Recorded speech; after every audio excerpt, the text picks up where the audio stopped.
Hello बच्चों, तो कैसे हैं आप लोग। उम्मीद करता हूँ आप बढ़िया होंगे। तो आज इस वीडियो के अंदर हम बात करने वाले हैं रेडॉक्स रिएक्शन के इंपॉर्टेंट क्वेश्चन के बारे में। लेकिन यदि आपने इस चैप्टर का वन शॉट नहीं देखा है तो भाई जाकर देखो, तभी तो कॉन्सेप्ट सीख पाओगे कैसे हम रेडॉक्स रिएक्शन को फाइंड करते हैं, ऑक्सीडेशन नंबर निकालते हैं, बैलेंसिंग करते हैं किसी पर्टिकुलर रिएक्शन की। ठीक है बेटा, चलिए शुरू करते हैं। तो यहाँ पर आज हम बात करने वाले हैं रेडॉक्स रिएक्शन के इंपॉर्टेंट क्वेश्चन के बारे में। तो हमारा टॉपिक भी रेडॉक्स रिएक्शन होगा और हमारा पहला क्वेश्चन है which of the following is not an example of a redox reaction. इनमें से कौन सा रेडॉक्स रिएक्शन का एग्जांपल नहीं है। तो रेडॉक्स रिएक्शन होती क्या है, सबसे पहले हमें ये पता होना चाहिए।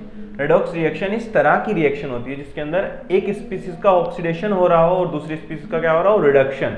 यानी एक का हो रहा हो ऑक्सीडेशन और दूसरे का क्या आ रहा हो, रिडक्शन। यानी एक ऐसी रिएक्शन जिसके अंदर ऑक्सीडेशन रिडक्शन दोनों के दोनों हो रहे हो। तो चलिए चेक करते हैं कौन सी रिएक्शन के लिए ऐसा हो रहा है। तो सबसे पहली रिएक्शन आपके पास है CuO रिएक्ट विद H2। क्या दे रहा है, Cu दे रहा है प्लस H2 दे रहा है। ठीक है बेटा। तो यहां पर यदि ऑक्सीडेशन स्टेट निकालोगे तो इसकी आएगी +2, इसकी आएगी 0, इसकी क्या आएगी 0, यहाँ पर क्या आएगी -2 आएगी और इसकी +1 आएगी। ठीक है बेटा। तो अब देखेंगे Cu जो है +2 से किस में चला गया, 0 में। यदि ऑक्सीडेशन नंबर जो है क्या होता है, घटता है, डिक्रीज होता है, तो उसे क्या बोलते हैं कि रिडक्शन हुआ है। वहां पर क्या हुआ है, रिडक्शन। और यदि ऑक्सीडेशन नंबर जाए बढ़, जैसे 0 से +1 हो गया, तो क्या कह देंगे कि क्या हुआ है इसका, ऑक्सीडेशन। यानी यहाँ पर जो हाइड्रोजन है उसका क्या हुआ है, ऑक्सीडेशन, लेकिन जो कॉपर है उसका क्या हुआ है, रिडक्शन हुआ है। ठीक है बेटा। तो ये क्या हो गई, एक रेडॉक्स रिएक्शन हो गई। कौन सी रिएक्शन हो गई, ये रेडॉक्स रिएक्शन। यानी एक रेडॉक्स रिएक्शन है बी। सेकंड पार्ट में क्या कह रहा है, Fe2O3। क्या है हमारे पास, Fe2O3 है। सही है। चलो आगे क्या कहता है, 3CO के साथ ये रिएक्ट कर रहा है और क्या दे रहा है, 2Fe दे रहा है और साथ में हमें क्या मिलता है, 3CO2 मिलता है। अब सबका क्या निकालेंगे, ऑक्सीडेशन नंबर निकालेंगे। ऑक्सीडेशन नंबर निकालने के बाद चेक करेंगे किसका ऑक्सीडेशन नंबर चेंज होकर ऑक्सीडेशन हो रहा है, किसका ऑक्सीडेशन नंबर चेंज होकर रिडक्शन हो रहा है। यदि ऑक्सीडेशन रिडक्शन दोनों होगा तो हम कह देंगे कि ये रिएक्शन भी कैसी है, एक रेडॉक्स रिएक्शन है। चलिए फाइंड करते हैं। Fe2O3 है, यहाँ पर आयरन की निकालनी है तो क्या मानेंगे इसको x। तो 2x + 3, ऑक्सीजन की क्या होती है -2। ओवरऑल चार्ज क्या है इसके ऊपर, 0 है, तो = 0। तो 2x - 6 = 0। तो x क्या आ गया, +3 आ जाएगा। तो क्या आ जाएगा इसका ऑक्सीडेशन नंबर, +3। तो +3 लिख देते हैं इसके ऊपर। ठीक है बेटा। चलिए आगे, ऑक्सीजन का -2 होता ही है, कॉपर का मतलब कार्बन का यहाँ पर क्या होगा, +2 होगा, क्योंकि ऑक्सीजन का -2 होता है। ठीक है बेटा। यहाँ पर आयरन का क्या हो जाएगा, 0, क्योंकि नेगेटिव स्टेट में प्रेजेंट हो गया। CO2 का यहाँ पर क्या होगा, कार्बन का 4, इसका -2 होता है। तो अब देखो यहाँ पर ये +3 से 0 में चला गया। +3 से 0 में जाना यानी ऑक्सीडेशन नंबर क्या हो रहा है, +3 से 0 जा रहा है, इसका मतलब घट रहा है। यदि ऑक्सीडेशन नंबर घट रहा है तो क्या होगा कि रिडक्शन हो गया आयरन का। और यहाँ पर क्या हो रहा है, +2 से +4 में जा रहा है, यानी ऑक्सीडेशन नंबर बढ़ रहा है। तो ऑक्सीडेशन नंबर बढ़ रहा है तो क्या हो गया, ऑक्सीडेशन। और एक का ऑक्सीडेशन दूसरे का रिडक्शन, तो इसे क्या कह देंगे कि एक रेडॉक्स रिएक्शन है। तो ये भी एक रेडॉक्स रिएक्शन हो जाएगी। क्लियर है बेटा। चलिए तीसरे वाले को देखते हैं। तीसरे वाला क्या है हमारे पास, 2K + F2। क्या दे रहा है, 2KF। यहाँ पर ऑक्सीडेशन नंबर इसकी क्या होगी, 0, क्योंकि नेगेटिव स्टेट में। Fe की क्या होगी, मतलब आयरन की नहीं, सॉरी फ्लोरीन की क्या होगी, 0 हो जाएगी। यहाँ पर K की क्या होगी, +1, F की क्या होगी, -1। तो 0 से क्या गया, +1। ऑक्सीडेशन नंबर क्या हुआ, बढ़ा तो क्या कह देंगे कि ऑक्सीडेशन हो गया है पोटेशियम का। चलिए दूसरा क्या है, 0 से -1 गया है, यानी ऑक्सीडेशन नंबर क्या हुआ है, डिक्रीज हुआ है। यदि डिक्रीज हुआ है तो क्या कहते हैं कि वहां पर रिडक्शन हो गया। तो ये भी क्या हो गई, एक रेडॉक्स रिएक्शन हो गई। यानी ABC तीनों की तीनों क्या है, रेडॉक्स रिएक्शन है। चलिए डी चेक करते हैं।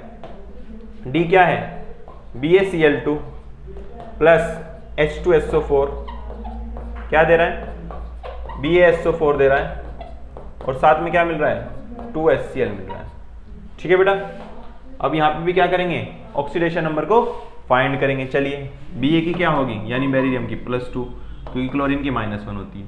H2SO4 में यहाँ पे सल्फर की हो जाएगी +6, यहाँ पे बेरिलियम की क्या होगी +2, हाइड्रोजन की +1, इसकी -1, और सल्फर की यहाँ पर +6 ही होगी। अब देखो क्या +2 से +2 ही रहा, इसका मतलब ना ही ऑक्सीडेशन हुआ ना ही रिडक्शन हुआ इस बेरिलियम का। उसी तरीके से कोई भी स्पीसीज जैसे सल्फर हुआ उसका भी सेम है, तो इसका भी ऑक्सीडेशन रिडक्शन कुछ नहीं हुआ, यानी यहाँ पर ना तो किसी स्पीसीज का ऑक्सीडेशन हो रहा है ना किसी स्पीसीज का रिडक्शन हो रहा है। यदि ऐसा किसी रिएक्शन के अंदर होता है तो हम उसे कह देते हैं कि वो एक रेडॉक्स रिएक्शन नहीं है, तो ये रेडॉक्स रिएक्शन नहीं होगी। तो आंसर आपका केवल डी हो जाएगा कि ये रेडॉक्स रिएक्शन नहीं है। यानी इतनी सारी रिएक्शन, यदि आपको 4-5 रिएक्शन देगा और कहेगा कि कौन रेडॉक्स रिएक्शन है कौन रेडॉक्स रिएक्शन नहीं है, आप बता देंगे। चलिए आगे बढ़ते हैं, तो आंसर इसका डी हो जाएगा। अगला क्वेश्चन हमारे पास है, क्या कह रहा है कि thiosulphate reacts differently with iodine and bromine. Iodine और ब्रोमीन के साथ थायोसल्फेट, थायोसल्फेट क्या होता है, H2O3 2- को थायोसल्फेट बोलते हैं। ठीक है बेटा, थायोसल्फेट आयन बोल देते हैं इसको। चलिए bromine in the given reaction, यानी ये जो रिएक्शंस दिए इनके अंदर हो रहा है। Which of the following statement justify the above dual behaviour of thiosulphate, ऐसा दुगलापन क्यों दिखा रहा है, इसके बारे में आपको बताना है। चलिए सबसे पहले क्या करेंगे, ऑक्सीडेशन नंबर निकालेंगे। तो यहाँ पर H2O3 है, सल्फर का निकालना है, इसे क्या मान लिया X, तो क्या हो गया 2X।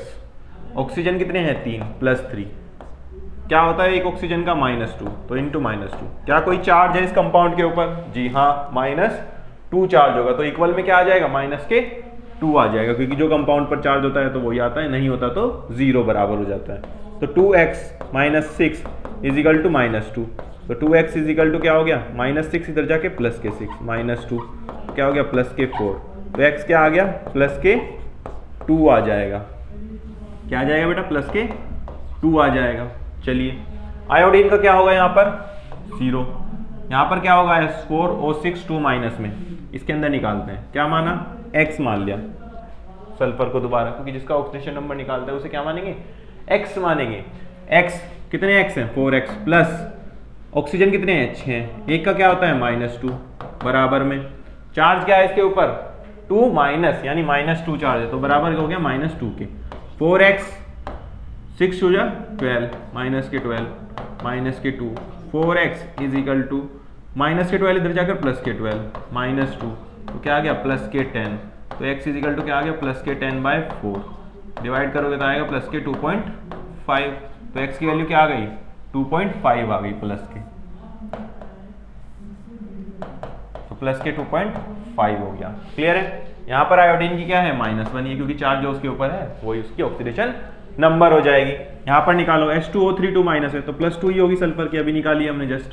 Br2 है तो 0 होगी, क्योंकि नेटिव स्टेट में यदि कोई पर्टिकुलर एलिमेंट के कॉरस्पॉन्डिंग का मॉलिक्यूल प्रेजेंट होता है तो उसकी जो ऑक्सीडेशन नंबर होती है वो क्या होती है शून्य, ठीक है 0 हो जाती है।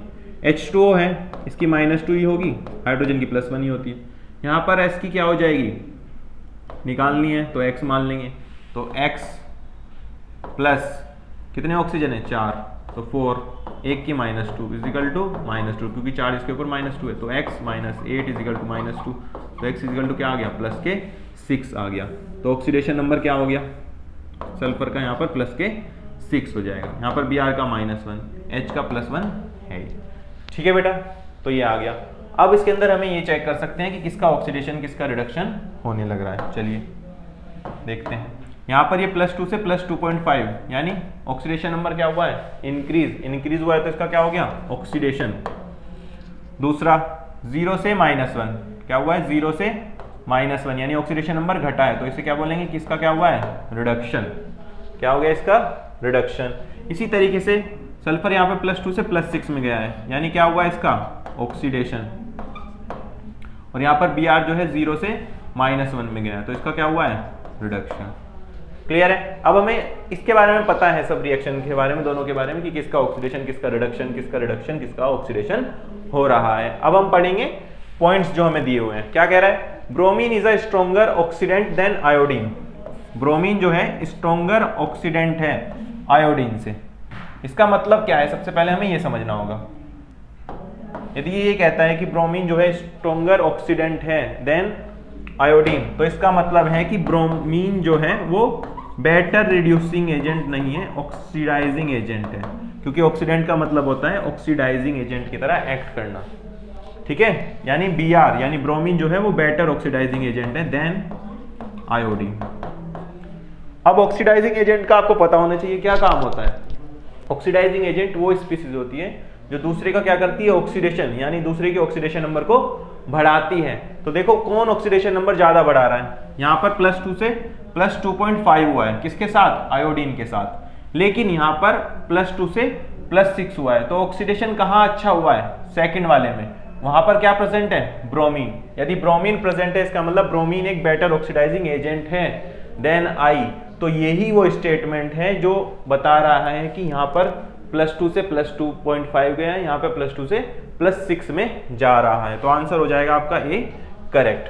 सेकंड स्टेटमेंट देखो, bromine is a weaker oxidant than iodine.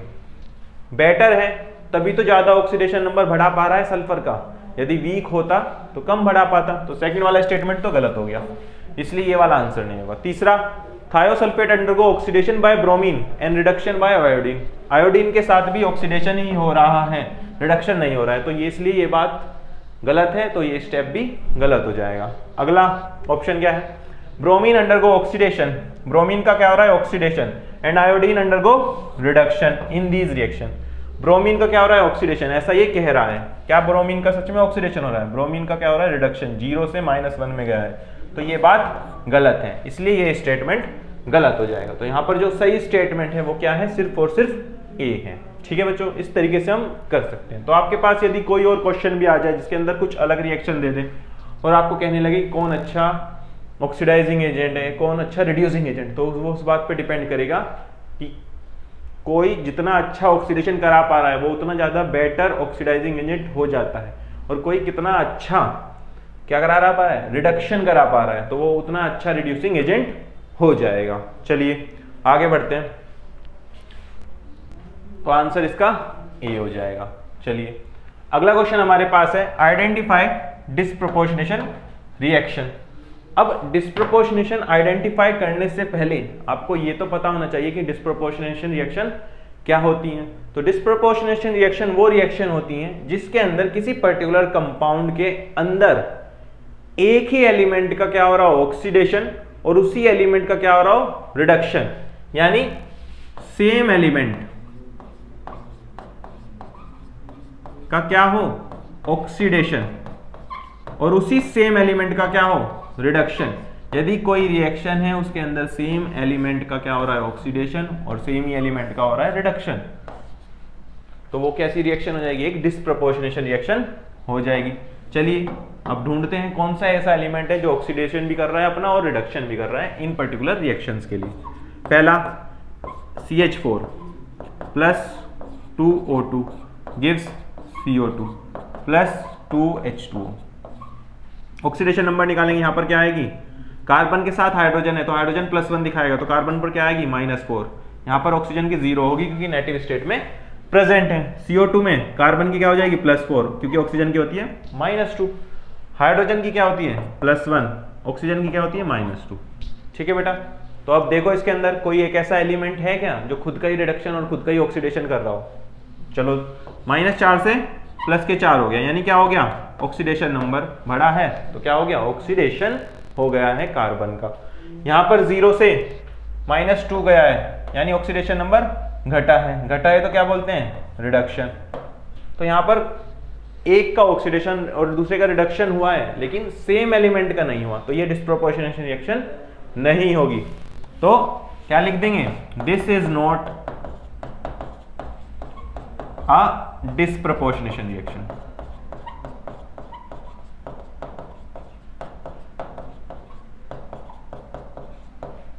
ठीक है, चलिए आगे बढ़ते हैं। बी की तरफ। बी क्या है, CH4 है, सेम रिएक्शन है, जैसी ये रिएक्शन है बिल्कुल सेम रिएक्शन है, CH4 plus Cl2 4Cl2 gives CCl4 plus 4HCl। Oxidation number निकालेंगे, यहाँ पर क्या आएगी -4 आएगी, इसकी क्या होगी 0 नेगेटिव स्टेट में प्रेजेंट है, यहाँ पर क्या होगी +4 होगी, यहाँ पर -1 होती है क्लोरीन की, हाइड्रोजन की +1 क्लोरीन की -1, -4 से +4 यानी क्या हो रहा ऑक्सीडेशन, और यहाँ पर 0 से क्या हुआ -1 यानी क्या हो गया रिडक्शन। तो रिडक्शन ऑक्सीडेशन दोनों हुआ है, यानी ये रेडॉक्स रिएक्शन तो होगी पर ये डिस्प्रोपोर्शनेशन रिएक्शन नहीं होगी, क्योंकि यहाँ पर एक ही एलिमेंट के कॉरस्पॉन्डिंग ऑक्सीडेशन रिडक्शन नहीं हुआ है। ठीक है बेटा, तो इसके लिए भी सेम बात है। चलिए सी की तरफ चलते हैं।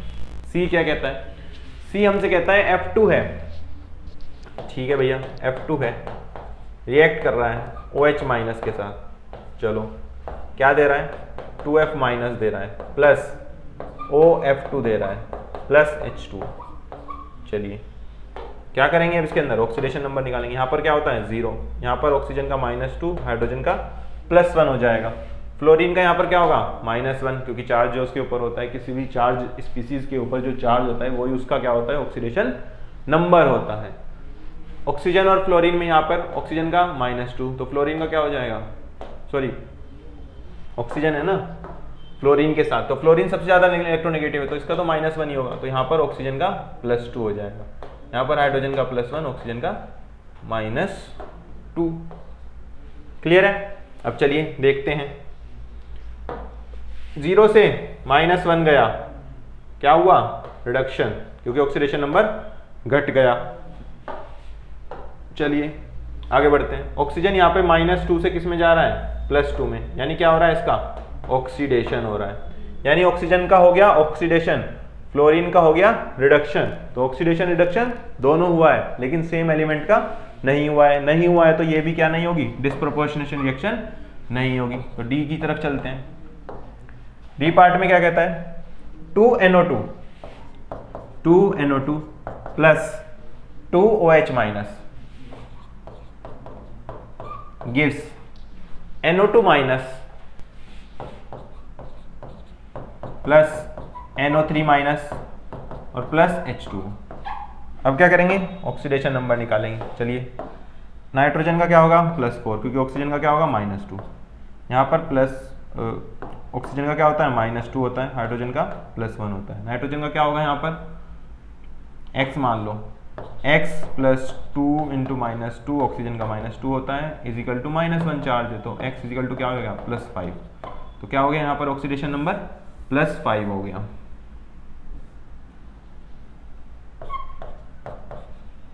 +5 हो जाएगा। चलिए यहाँ पर कितना हो जाएगा, यहाँ पर -6 इजिकल टू -1, तो 6 उधर गया तो +5 हो जाएगा इधर।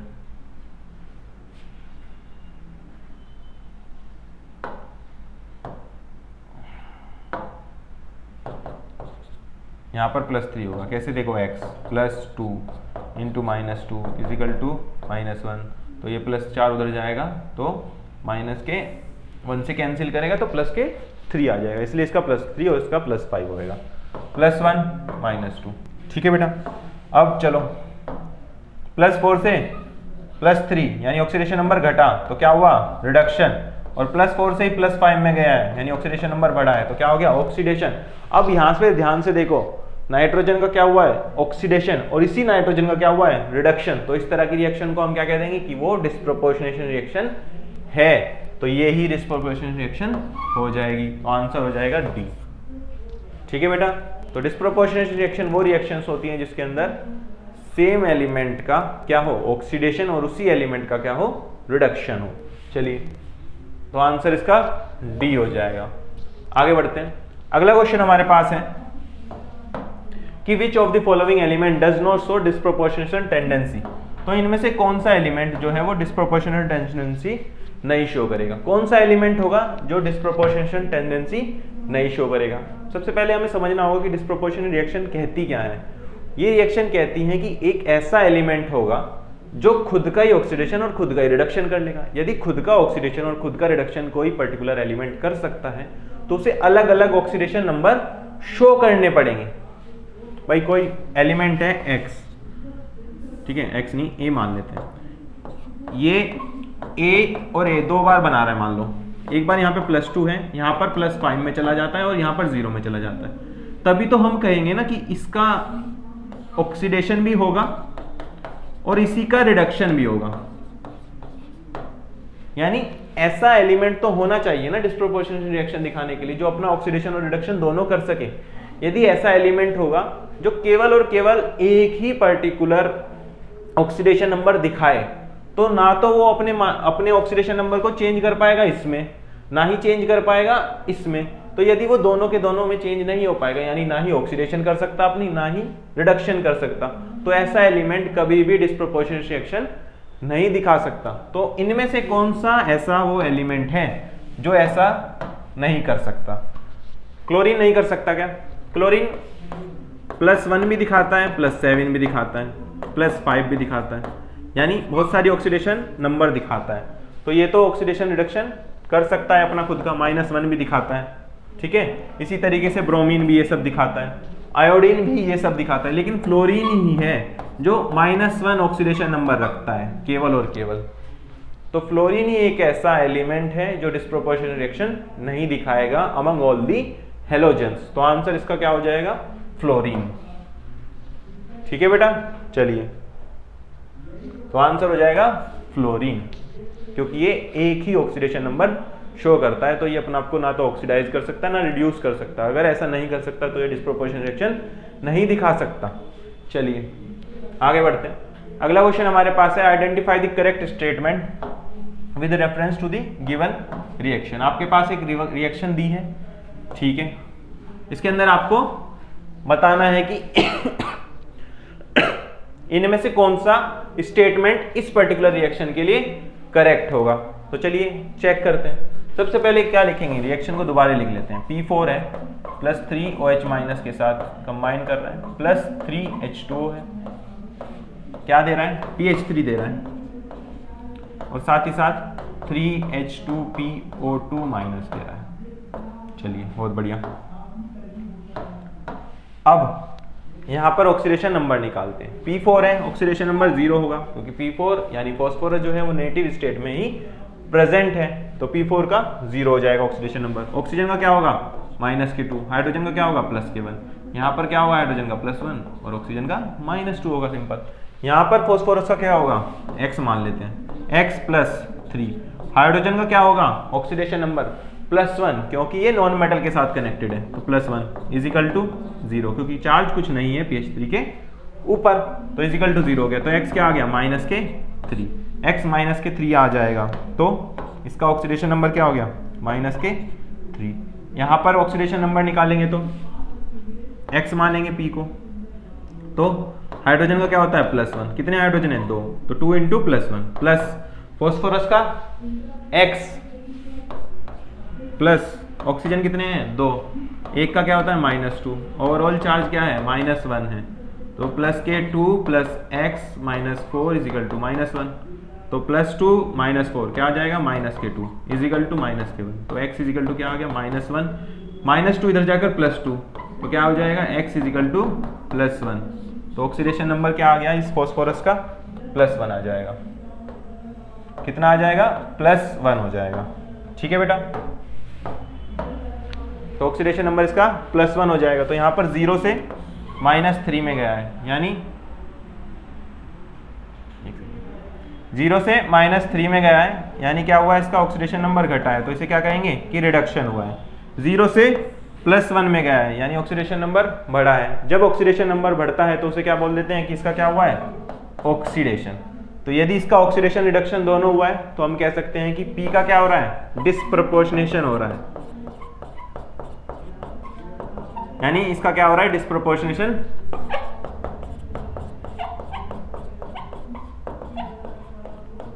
क्या हो गया? डिस्प्रोपोर्शनेशन हो गया। ठीक है बेटा, तो इसमें से कौन सा ऑप्शन डिस्प्रोपोर्शनल रिएक्शन को बताता है? क्या होती है डिस्प्रोपोर्शनल रिएक्शन? जिसके अंदर ऑक्सीडेशन भी हो और रिडक्शन भी हो। तो आंसर क्या हो जाएगा इसका? सी। क्या हो जाएगा आंसर? सी हो जाएगा। तो आंसर इसका क्या हो जाएगा? एक तो सी सही हो जाएगा। दूसरा, बाकी स्टेटमेंट भी चेक कर लेते हैं कि वो सही है या रॉन्ग है। ठीक है, तो सबसे पहला स्टेटमेंट क्या है, phosphorus is undergoing reduction only, गलत बात, क्योंकि ऑक्सीडेशन भी हो रहा है रिडक्शन भी हो रहा है फॉस्फोरस का। दूसरा, फॉस्फोरस इज अंडरगोइंग ऑक्सीडेशन, ये भी गलत बात है, तो ये भी नहीं होगा आंसर। लास्ट क्या कहता है, hydrogen is undergoing neither oxidation और नॉर रिडक्शन, यानी जो हाइड्रोजन है उसका ना ही ऑक्सीडेशन हो रहा है ना ही रिडक्शन हो रहा है। चलिए चेक कर लेते हैं। यहाँ पर क्या है +1, यहाँ पर क्या है +1, यहाँ पर भी क्या है हाइड्रोजन +1 में है, तो इसका मतलब हाइड्रोजन का कभी ऑक्सीडेशन रिडक्शन हुआ ही नहीं, इसका मतलब उसने अपनी ऑक्सीडेशन नंबर को कभी चेंज नहीं कर रहा है, वो इस रिएक्शन के अंदर नहीं कर रहा है, तो ये स्टेटमेंट भी सही हो जाएगा। ठीक है बेटा, तो इसलिए स्टेटमेंट्स को सारों को चेक करा करें जब भी आपको कोई क्वेश्चन दे आ जाए, क्योंकि कुछ स्टेटमेंट्स और सही हो सकते हैं किसी किसी पर्टिकुलर क्वेश्चन के अंदर, क्योंकि यहाँ पर देखो ध्यान से देखोगे तो क्या लिखा है, करेक्ट स्टेटमेंट्स। स्टेटमेंट्स मतलब एक से ज्यादा स्टेटमेंट इसके अंदर करेक्ट हो सकते हैं, तो इसलिए ये ध्यान से पढ़ा करें क्वेश्चंस को। ठीक है, चलिए आगे चलते हैं। तो आंसर सी और डी हो जाएगा इसका। अगला क्वेश्चन हमारे पास है MnO4 2- undergo disproportionation reaction.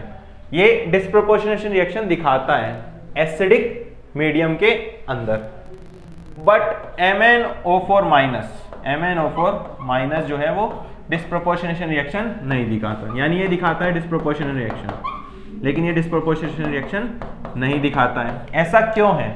Disproportionation reaction दिखाने के लिए एलिमेंट का ऑक्सीडेशन होना और उसी एलिमेंट का रिडक्शन होना बहुत जरूरी है, तो उसके पास ऐसी ऑक्सीडेशन नंबर होना चाहिए जिसके अंदर वो अभी प्रेजेंट है, जिससे वो अपनी ऑक्सीडेशन नंबर को एक कदम ऊपर यानी बढ़ा सके और एक कदम नीचे यानी नीचे भी ले जा सके, यानी अपना खुद का ऑक्सीडेशन करने के लिए ऑक्सीडेशन नंबर बढ़ा भी सके और रिडक्शन करने के लिए ऑक्सीडेशन नंबर घटा भी सके। यदि कोई एलिमेंट ऐसा दोनों काम कर सकता है तो वो क्या करता है, डिस्प्रोपोर्शनल रिएक्शन कहलाता है कि वो डिस्प्रोपोर्शनल रिएक्शन कर रहा है। अब यहाँ पर MnO4- है, यहाँ पर Mn की ऑक्सीडेशन नंबर निकालते हैं, क्या मानेंगे इसको, x मानेंगे, तो x प्लस ऑक्सीजन कितने हैं, 4 हैं, +4, क्या ऑक्सीडेशन नंबर होता है इस पर्टिकुलर ऑक्सीजन का, -2 होता है, तो 4 × -2, चार्ज क्या है MnO4 के ऊपर, 2- चार्ज है, तो इजिकल टू क्या हो जाएगा, -2, तो x - 8 = -2, तो x = -2 + 8, तो x = क्या हो गया, +6 हो गया। यानी यहाँ पर जो Mn है वो कौन सी ऑक्सीडेशन नंबर में प्रेजेंट है, +6 में। और हमें पता है कि Mn जो है वो क्या क्या ऑक्सीडेशन नंबर दिखाता है, जनरली +2 दिखाता है, +6 दिखाता है और +7 दिखाता है, तो ये +6 से +7 में जा सकता है, यानी +2 में भी जा सकता है और साथ ही साथ +7 में भी जा सकता है, यानी दोनों ऑक्सीडेशन नंबर दिखा सकता है, और तो इसका हो जाता है डिस्प्रोपोर्शनल रिएक्शन इस वजह से। लेकिन यहाँ पर जो Mn है वो किसके अंदर प्रेजेंट है, +7 के अंदर प्रेजेंट है। यदि +7 के अंदर प्रेजेंट है तो ये अपनी ऑक्सीडेशन नंबर को घटाकर +2 में ले जा सकता है या +6 में ले जा सकता है, लेकिन कभी भी ये जो Mn है वो अपनी ऑक्सीडेशन नंबर को +7 से ज्यादा नहीं कर सकता, तो इसका ऑक्सीडेशन तो कभी पॉसिबल ही नहीं है। यदि इसका ऑक्सीडेशन कभी पॉसिबल नहीं है तो हम कभी भी नहीं कह सकते कि ये एक डिस्प्रोपोर्शनेशन रिएक्शन दिखा देगा, क्योंकि इसका ऑक्सीडेशन नंबर नहीं बढ़ेगा, खाली रिडक्शन हो पाएगा, तो ये कोई डिस्प्रोपोर्शनल रिएक्शन तो नहीं हुई। ठीक है बेटा, तो इस वजह से ये डिस्प्रोपोर्शनल रिएक्शन नहीं दिखाता है, क्योंकि ये अपना ऑक्सीडेशन नंबर नहीं बढ़ा सकता +7 से ज्यादा। चलिए आगे बढ़ते हैं। तो अगला क्वेश्चन हमारे पास है द रिएक्शन। हमारे पास एक रिएक्शन है Cl2 + 2OH- gives ClO- + Cl- + H2। ठीक है, ये हमारे पास एक रिएक्शन हो गई। आगे क्या कहता है, represents the process of bleaching, bleaching के प्रोसेस को दिखाता है। अब ब्लीचिंग क्या होता है, जनरली जो कलर छुड़ाने के लिए, जैसे कोई कपड़ा है उसको हमें कलर हटाना है या उसको दूसरा कलर कराना है, तो उस प्रोसेस को क्या बोलते हैं, ब्लीच कर देना, ब्लीचिंग। ठीक है बेटा, तो इसके अंदर हमें बताना है identify and name the species that bleaches the substance due to its oxidising action. अपने ऑक्सीडाइजिंग एक्शन के कारण इनमें से कौन सा सब्सटेंस होगा या स्पीसीज होगी जो ब्लीचिंग प्रॉपर्टी शो करता होगा। चलिए ऑक्सीडेशन नंबर फाइंड करते हैं हम। तो Cl2 है तो 0 होगा ऑक्सीडेशन नंबर, क्योंकि नेगेटिव स्टेट में प्रेजेंट है। ऑक्सीजन का -2, हाइड्रोजन का +1। यहाँ पर क्लोरीन का क्या होगा, x मान लेते हैं, x प्लस ऑक्सीजन का -2, चार्ज कुछ है, हाँ -1, तो x -2 इजिकल टू -1, तो x इजिकल टू -1 प्लस जाएगा इधर, तो +1 आ जाएगा x, तो x +1 आ गया, यानी ऑक्सीडेशन नंबर क्या हो गया, ClO माइनस का +1 हो गया। यहाँ पर क्या है -1, ये +1, ये -2 ही है। तो अब देखो 0 से +1 में गया है, 0 से +1 में गया है ये क्लोरीन, यानी क्या हुआ इसका ऑक्सीडेशन, और यहाँ पर 0 से क्या गया -1 में, तो क्या हुआ इसका रिडक्शन। तो अब हमें बताना है कि वो स्पीसीज जो ब्लीच करेगी किसी सब्सटेंस को due to it oxidising action, उसके ऑक्सीडाइजिंग एक्शन के कारण। तो यहाँ पर ऑक्सीडाइजिंग एक्शन कहाँ हो रहा है, Cl2 का इसमें जाना ऑक्सीडाइजिंग एक्शन हो रहा है, तो यही वो स्पीसीज होगी, यानी ClO- ही वो स्पीसीज है जो ब्लीच करेगी किसी पर्टिकुलर सब्सटेंस को। क्यों, क्योंकि ये ऑक्सीडाइज्ड हो गया, यहाँ पर खुद का ऑक्सीडेशन होगा तभी तो दूसरे का रिडक्शन कर पाएगा, तो इसलिए ये ब्लीचिंग की तरह एक्ट करेगा। तो आइडेंटिफाई कर दिया है हमने, ये हो जाएगा। तो ClO- ही वो स्पीसीज है जो ब्लीच करता है सब्सटेंस को due to its oxidising action. क्या नाम होता है इसका, हाइपोक्लोराइट आयन। क्या नाम हो जाएगा, ClO- का हाइपोक्लोराइट आयन, हाइपोक्लोराइट आयन हो जाएगा। ठीक है बेटा, तो इस तरीके से जो है हम रेडॉक्स के सिंपल रिएक्शन के बेसिस पर हम बहुत सारी चीजें कर सकते हैं, यानी डिस्प्रोपोर्शन रिएक्शन हम निकाल सकते हैं, हम बता सकते हैं कि कोई पर्टिकुलर एलिमेंट डिस्प्रोपोर्शन दिखाएगा या नहीं दिखाएगा। ठीक है बेटा, चलिए, तो आई होप आपको जो है क्वेश्चन अच्छे से क्लियर हो गए होंगे। तो मिलेंगे अगली वीडियो में, लेकिन यदि आपने बाकी सब चैप्टर्स का, जैसे मोल कॉन्सेप्ट हो गया, स्ट्रक्चर ऑफ एटम हो गया, केमिकल बॉन्डिंग हो गया, और साथ ही साथ थर्मोडायनेमिक्स, केमिकल इक्विलिब्रियम, इन सब का वन शॉट नहीं देखा है तो जाकर भाई वन शॉट देखो, ताकि आपको डिटेल में कॉन्सेप्ट अच्छे से क्लियर हो सके, ताकि आप क्वेश्चंस के साथ साथ थ्योरी को भी अच्छे से एंजॉय कर सकें। और साथ ही साथ इन चैप्टर्स का हमने माइंड मैप भी अपलोड कर दिया है, उसको भी देखें ताकि आप समझ सकें कि इन बड़े बड़े चैप्टर्स को आप कैसे चुटकियों में रिवाइज कर सकते हैं। चलिए मिलेंगे अगली वीडियो में, तब तक के लिए अपना ध्यान रखें और अच्छे से पढ़ते रहें।